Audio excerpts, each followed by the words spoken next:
Hola amigos, soy un sacerdote español, presidente de un movimiento de laicos, los Franciscanos de María, y me presento ante ustedes una vez más. Quizá algunos se acuerden de mí de hace unos meses. Estuve con ustedes con una serie de programas en esta misma emisora de la Madre Angélica, hablándoles de la Virgen María, pero hablándoles de la Virgen María como un modelo de espiritualidad. María como camino para la perfección, para la santidad, para acercarnos hasta Dios. Pues bien, ahora vuelvo de nuevo, y vuelvo de nuevo con el mismo tema, aunque con una particularidad. En esta nueva serie que hoy empezamos, vamos a hablar, y me gustaría que ustedes me acompañaran profundizando en ello, vamos a hablar de la oración, de María como modelo de oración, cómo tenemos que rezar imitando a nuestra Madre, la Santísima Virgen.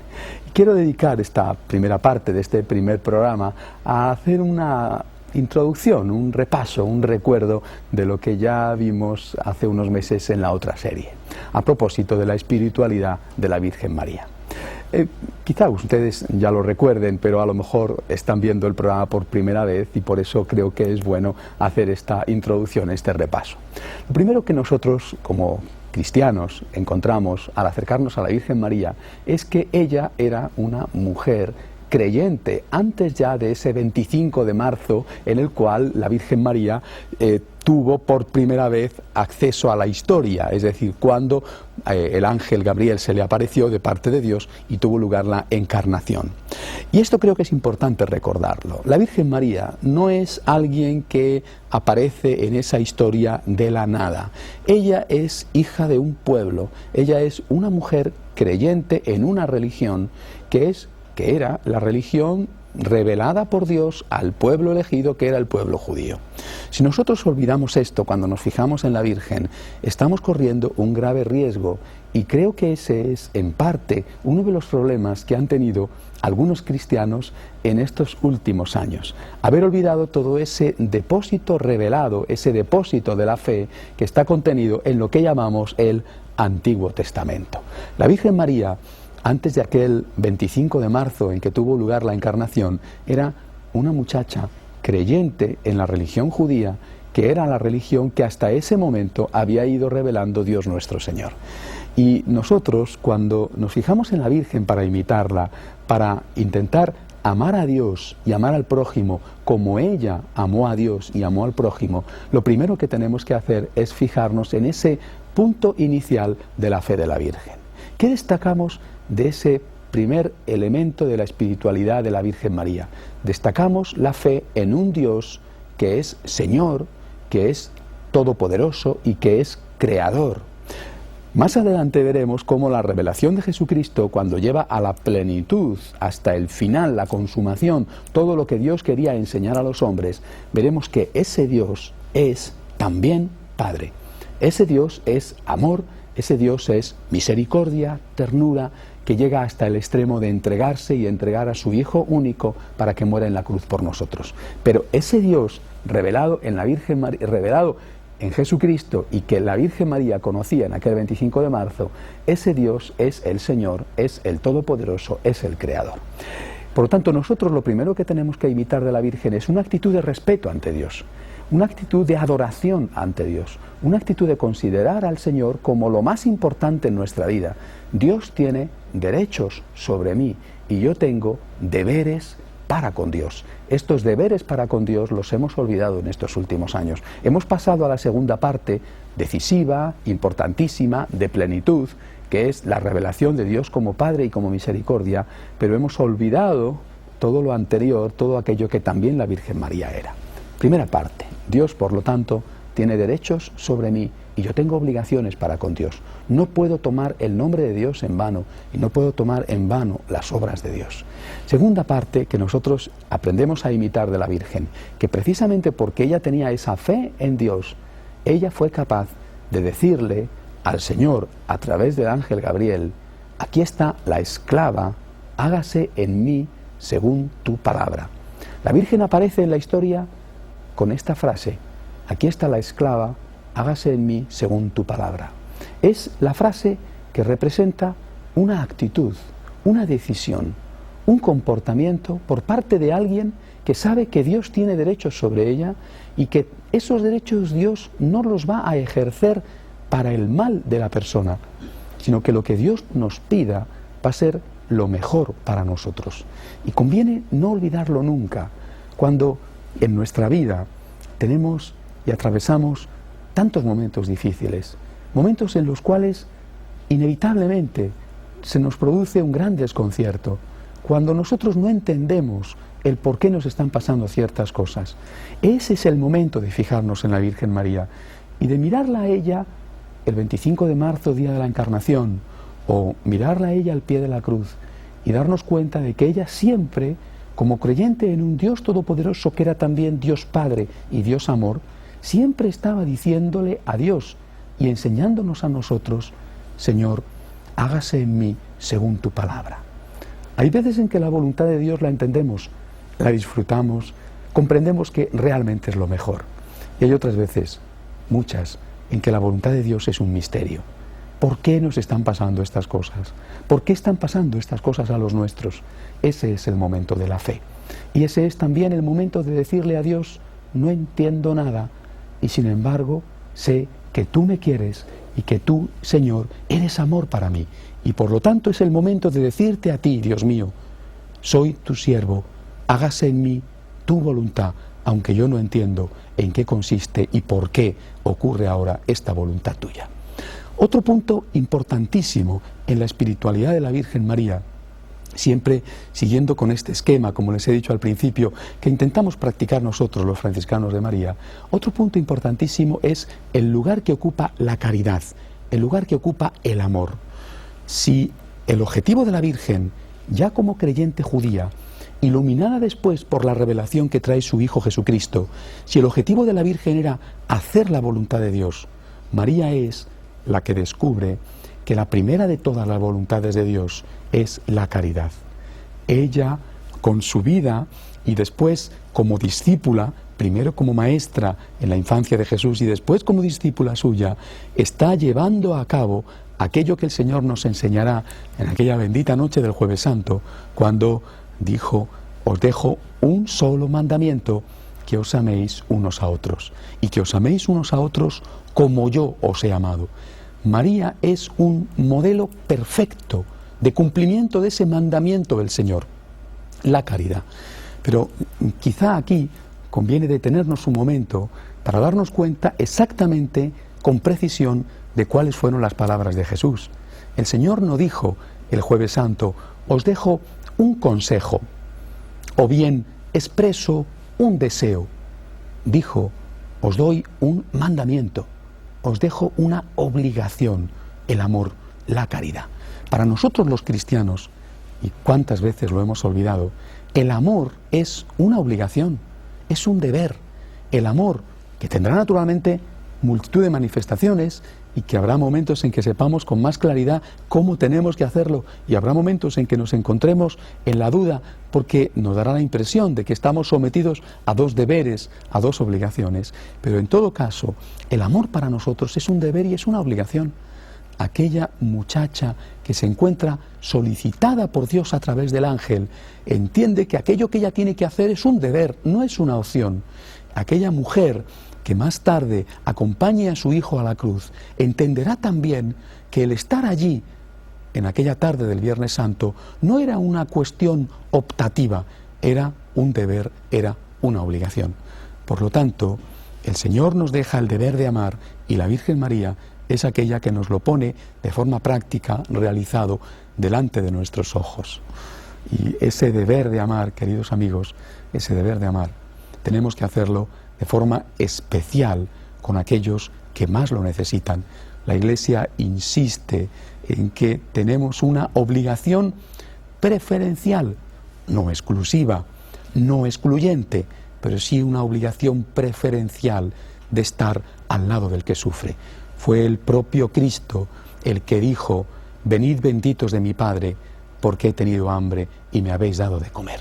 Pues bien, la Virgen María al pie de la cruz, la Virgen María que acude siempre a donde está su Hijo crucificado, es decir, a donde hay una presencia de su hijo que está sufriendo, en el pobre, en el solitario, en la muchacha abandonada y que se encuentra embarazada y no sabe qué hacer con el hijo que lleva en sus entrañas y está en riesgo de abortar, en la persona que padece las consecuencias de una ruptura familiar, en ese hombre o en esa mujer que no tienen trabajo y están pasándolo muy mal porque no saben cómo sacar adelante su familia, en ese joven quizá que ha caído en la tentación de la droga o está atrapado en las redes del alcohol, en cualquier persona que sufre, en el enfermo, en cualquiera que lleva en su cuerpo, en su espíritu, las marcas de Cristo crucificado, allí está María, al lado de Él, para socorrerle, y allí es donde nosotros tenemos también que estar como hijos de María, como aquellos que intentan imitar a la Virgen al lado de Cristo crucificado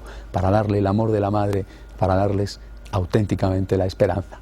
Vamos a hacer una pausa, queridos amigos, y después, una vez que he terminado esta introducción, podemos hablar ya de cuál es el objetivo de esta nueva serie de programas. El objetivo es imitar a María en algo tan importante como era su oración. En unos momentos estamos de nuevo aquí. Gracias.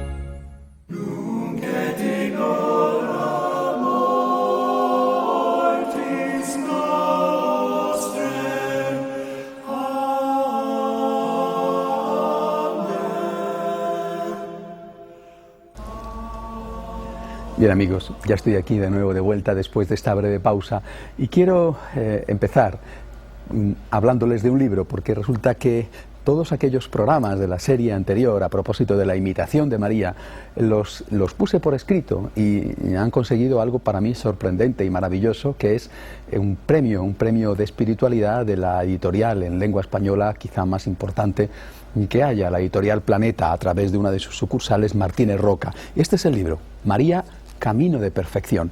María, camino de perfección para todos nosotros, porque realmente, ¿quién como ella para amar a Jesús? ¿Quién como ella para enseñarnos cómo amar a Dios? Cuando los protestantes dicen que queremos mucho a la Virgen, es que no tienen ni idea. Y lo digo sinceramente, porque nosotros, ellos y nosotros, queremos amar a Jesús. Jesús es Dios, la Virgen no es Dios.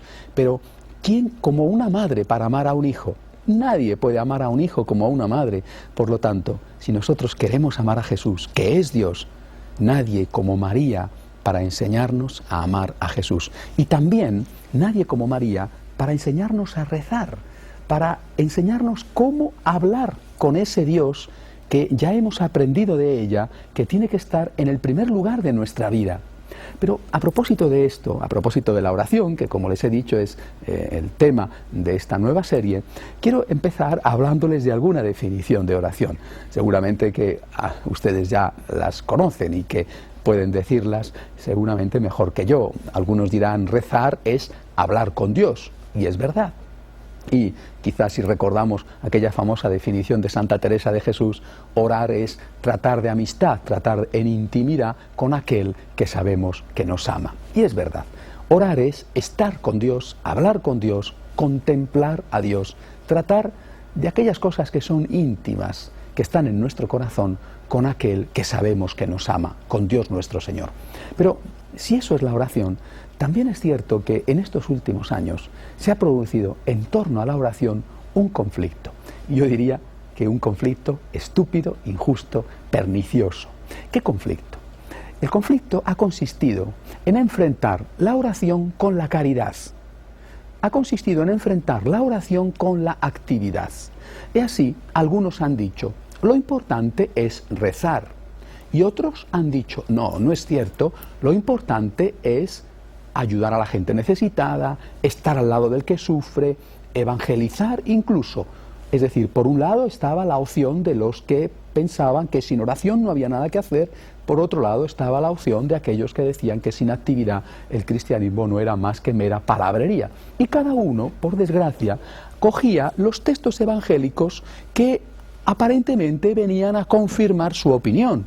Iban al Evangelio, seleccionaban las frases que les convenían y se las arrojaban a los otros a la cara. Así, mientras los primeros se fijaban en aquel pasaje en el cual se nos muestra a Jesús en casa de Marta y María. Cuando Marta trabaja, María le contempla embobada mientras él habla. Después Marta, ya saben, va a quejarse y le dice a Jesús que le diga a su hermana que le ayude, y Jesús contesta: María ha elegido la mejor parte. Los que estaban a favor de la oración, en primer lugar, decían que eso se apoyaba en las palabras de Jesús dirigidas a Marta. María ha elegido la mejor parte. Mientras que los otros decían: sí, pero el Señor, el día del juicio final, nos va a llamar únicamente y nos va a juzgar únicamente por la caridad. He tenido hambre, me has dado de comer, ven bendito de mi Padre. He tenido hambre, no me has dado de comer, vete maldito de mi Padre. Repito, cada uno en estos años ha elegido el texto evangélico que más le convenía y se lo ha arrojado al otro. Yo creo que hay un error de fondo. Vamos a lo que les decía hace unos momentos. ¿Cuál es el corazón del cristianismo? La imitación de Cristo. El corazón del cristianismo está basado en obedecer al Señor y en intentar hacer lo que Cristo hizo. Y el Señor, para ayudarnos, nos dio un mandamiento. No nos dio dos mandamientos. Y esto es muy importante. No dijo: os dejo dos mandamientos, uno, amen, y otro, recen. No dijo esto el Señor. Dijo: les dejo un solo mandamiento, que es el del amor. Ahora bien, ese único mandamiento tiene dos dimensiones. Amar es rezar, y amar es estar al lado del que sufre. Si nosotros pensamos que amar es solo estar al lado del que sufre, estamos equivocados. Si nosotros pensamos que amar es solo estar adorando al Santísimo en la Eucaristía, también estamos equivocados. Amar es el único mandamiento del cristiano, pero ese mandamiento del cristiano tiene dos aspectos, dos dimensiones, las cuales ambas tienen que ser cumplidas. No podemos decir: yo elijo un aspecto del amor, el servicio, o yo elijo un aspecto del amor, que es la contemplación, la oración. Eso no vale para un cristiano. Todo cristiano que imita a Jesús, que imita a María, todo cristiano tiene que practicar en su vida las dos dimensiones del único mandamiento, que es el del amor. Y es así, si nos volvemos a fijar en María, como vuelve a ser importante aquel concepto del que les hablé, que es el concepto de hacer la voluntad de Dios. Porque justo cuando uno se propone en la vida hacer únicamente una sola cosa, que es amar, entonces descubre que hay y tiene que haber un momento para amar en la oración y un momento para amar en el servicio. ¿Qué hay que hacer y cuándo hay que hacer una cosa u otra? Esto lo tendremos que saber discerniendo cuál es la voluntad de Dios para mí en concreto en cada momento. Nos encontramos, por ejemplo, con santos como San Vicente de Paúl, el fundador de las Hijas de la Caridad, también de los sacerdotes de la misión, que escribe a aquellas monjas magníficas, que todo aquel que las conoce se siente admirado por ellas, y les escribe: si tú estás rezando y en ese momento un enfermo te llama, deja a Jesús en la oración para estar con Jesús en el enfermo. Creo que esto es lo que nosotros tendríamos que hacer permanentemente, estar como María, en comunión continua con Jesús. Yo vivo con Jesús, vivo para Jesús, vivo en intimidad de amor permanente con Jesús. Y porque estoy con Jesús es por lo que hay un momento en el cual puedo decirle a Jesús: Señor, ¿tú qué necesitas de mí? Y en ese momento el Señor te dice, como le dijo a Marta: mira, estás demasiado inquieto, demasiado nervioso, anda, haz una pausa. Sí, hay mucho que hacer, pero por favor, haz una pausa, porque yo lo que necesito ahora de ti, ¿sabes qué es? Que estés tranquilo, que te vengas a hablar conmigo, que te recojas en la intimidad de tu habitación, que reces el rosario a mi madre, o que te vengas a la iglesia, a la capilla, a hacer una visita al Santísimo, que participes en la Eucaristía, que leas un rato la Biblia, que hagas un poco de meditación a propósito de algún libro de espiritualidad que te pueda enriquecer y te pueda ayudar.